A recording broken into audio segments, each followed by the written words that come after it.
Hello दोस्तों, स्वागत है आपका एक बार फिर से मिडवाइफरी मैटर्स चैनल पे। आज हम लोग बहुत ही इम्पोर्टेंट टॉपिक पे डिस्कस करेंगे। जैसा कि मैंने आपको पिछले भी स्लाइड में बता चुके हैं, वीडियो में डिस्कस कर चुके हैं कि एनपीएम प्रोग्राम के बारे में, क्योंकि नर्स प्रैक्टिशनर इन मिडवाइफरी प्रोग्राम ये एक नया कैडर ही है नर्सिंग प्रोफेशन के लिए।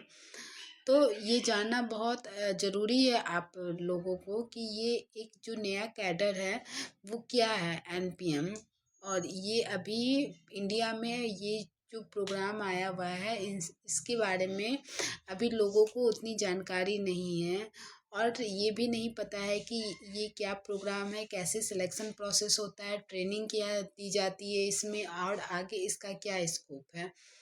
तो आज मैं इस चैनल पे ये जो वीडियो बना रही हूँ वो एक एक रिक्वेस्ट मुझे आए थे कमेंट सेक्शन में।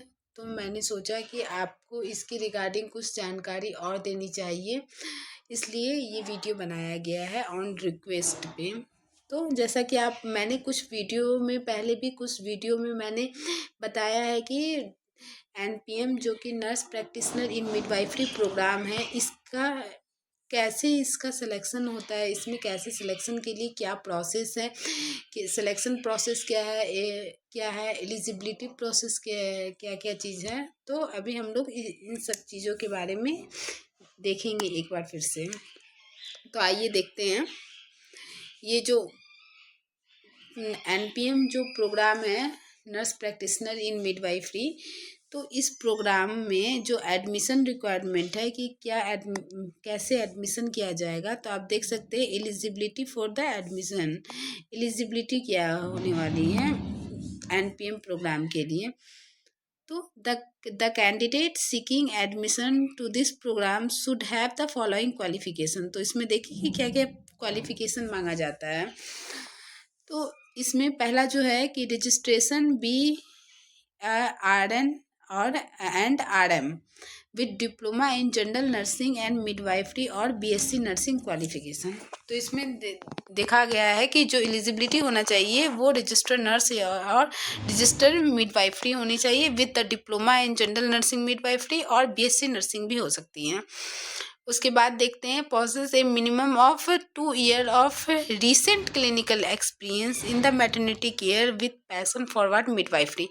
तो इसमें मिनिमम एटलीस्ट 2 ईयर्स का आपको क्लिनिकल एक्सपीरियंस होना चाहिए इन द मैटरनिटी केयर। तो ये ध्यान रखने वाली बात है कि इसमें 2 ईयर्स का क्लिनिकल एक्सपीरियंस होना चाहिए मैटरनिटी केयर में। उसके बाद देखते हैं in service candidate are also eligible for the admission and will be receiving their regular salary. तो इन सर्विस कैंडिडेट के लिए ये बहुत अच्छा अपॉर्चुनिटी है इसमें एनपीएम के न्यू कैडर में आने के लिए, और इसमें विथ सैलरी रेगुलर सैलरी मिलेगी। बीइंग ए रेसिडेंसी प्रोग्राम, क्योंकि ये जो एनपीएम ट्रेनिंग प्रोग्राम है ये एक रेसिडेंशियल प्रोग्राम है, रह करके कंप्लीट करना है इंस्टीट्यूट में। फिर the other student undergoing the programme will be given salary equivalent to their counterpart in the respective organisation. तो इसमें अभी तो इन सर्विस कैंडिडेट को का सिलेक्शन किया जा रहा है एनपीएम में। तो आने वाले समय में ये एक फ्रेशर कैंडिडेट को भी मे भी लिया जा सकता है, इसके बारे में अभी क्लियर नोटिस नहीं है, लेकिन अभी इन सर्विस कैंडिडेट को एनपीएम में सिलेक्शन प्रोसेस से लिया जा रहा है। और एज लिमिटेशन की अगर बात करें तो एज लिमिटेशन है 45 ईयर्स और younger at the time of admission. तो इसमें 45 ईयर्स और younger at the time of admission देखा जाएगा। उसके बाद बात करें नोट करने के लिए चीज़, तो the candidate in order to participate practise midwifery during the period of training has to obtain temporary or transfer registration register nurse and register midwifery in respective state where the candidate is enrolled in the NPM programme. तो इस बात को ध्यान में रखना है, ये note करने वाली पॉइंट है। उसके बाद हम लोग देखते हैं उसका सिलेक्शन प्रोसेस, क्या सिलेक्शन प्रोसेस है एनपीएम, अगर ये कैडर जो है इसमें सिलेक्शन प्रोसेस कैसे किया जाता है। तो इसमें देखिएगा सिलेक्शन क्राइटेरिया में क्या है, एक आपको रिटन एग्ज़ाम देना है और एक इंटरव्यू आपका होगा। तो रिटन एग्ज़ाम में आपका टोटल क्या है, the entrance exam will be conducted in 2 parts. तो जैसा कि आप देख सकते हैं कि ये 2 पार्ट में इसको कंडक्ट किया जाता है with the certain percentage weightage of each component. The all over score for entrance exam is 100 marks.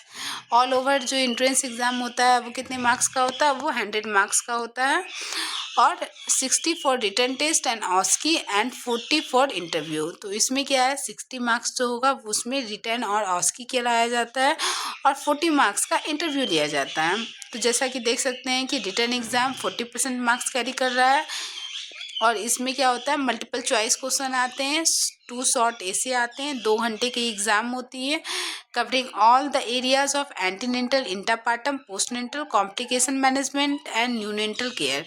तो ये सारे टॉपिक से रिलेटेड क्वेश्चन आते हैं, antenatal, intrapartum, postnatal, complication management and neonatal care. उसके बाद शॉर्ट ऐसे भी आता है, short essay will be screened for the technical proficiency as well as the fluency in the English, in written English. तो ये होना चाहिए, इंग्लिश मस्ट हो है इसके लिए, और some weightage should be given for the proficiency in the written English, तो इसमें भी दिया जाएगा। उसके बाद है OSCE objective structured clinical examination, जो कि 20% मार्क्स कैरी कर रहा है इससे। उसके बाद पार्ट 2 की बात करें तो उसमें इंटरव्यू है, जो कि 40% मार्क्स कैरी करता है। इसमें successful candidate who clear the written test and OSCE will be screen for the following at the interview. तो जो रिटन एग्ज़ाम और ऑस्की में रहते हैं उसको क्लियर सक्सेसफुली कंप्लीट होता है, तो वो इंटरव्यू में जो देखा जाता है वो मेनली आपका मोटिवेशनल स्क्रीनिंग और एप्टीट्यूड असेसमेंट, ये 2 चीज़ देखा जाता है। उसके अंदर मोटिवेशनल स्क्रीनिंग के अंदर है based on the information provided in the personal statement of the candidate. उसके अंदर आता है passion of the women health, क्योंकि ये वुमेन सेंटर्ड केयर दिया जाता है, इसीलिए passion of the women's health to provide respectful care for a positive birthing experience, willingness to undergo the 18-month residential course at Design SMTI State Midwifery Training Institute, willingness to serve as individual practitioner of midwifery care, low risk pregnancy and normal birth as a posted after the training।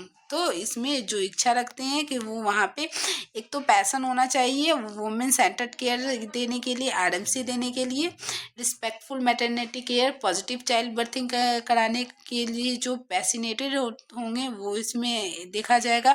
उसके बाद willingness देखा जाएगा, क्योंकि ये residential programme रहता है 18 month का, तो उसमें वो इच्छुक हो वो जाने के लिए। उसके साथ साथ आप देखिएगा कि willingness to serve as individual practitioner for midwifery care low risk pregnancy.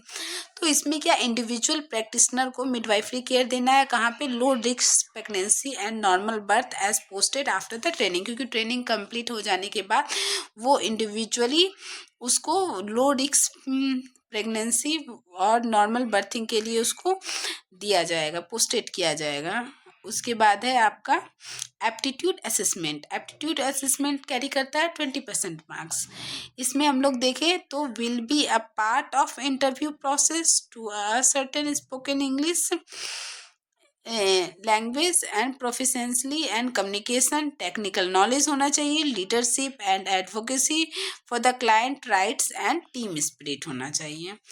तो ये सारे जो है ये आपके एडमिशन रिक्वायरमेंट हैं, जिसमें कि आपका eligibility of admission and selection process ये चीज़ बताया गया है। तो आने वाले समय में अभी एनपीएम ये अभी नया कैडर आया हुआ है, धीरे धीरे इसकी भी एंट्रेंस एग्ज़ाम जैसे फॉर्म निकलती है वैसे फॉर्म निकलेंगे, क्योंकि अभी नया कैडर है इसलिए ज़्यादा लोग को इसके बारे में जानकारी नहीं है। तो धीरे धीरे ये स्टेट लेवल पे क्योंकि ये प्रोग्राम आईएनसी का है और ये स्टेट लेवल पे कंडक्ट कराया जा रहा है। तो आने वाले समय में इसकी जो भी अपडेट होंगी वो मैं आपको इस चैनल के माध्यम से ज़रूर बताऊंगी। और अगर आपको कुछ कमेंट करना है, कुछ जानकारी करना है, तो आप प्लीज़ मुझे कमेंट कर सकते हैं। और प्लीज़ मेरे चैनल को ज़्यादा से ज़्यादा लाइक करिए, सब्सक्राइब करिए और शेयर करिए, ताकि और भी लोगों को एनपीएम के रिगार्डिंग ये जो न्यू प्रोग्राम है, नया कैडर आया हुआ है, इनके बारे में पता चले। Thank you.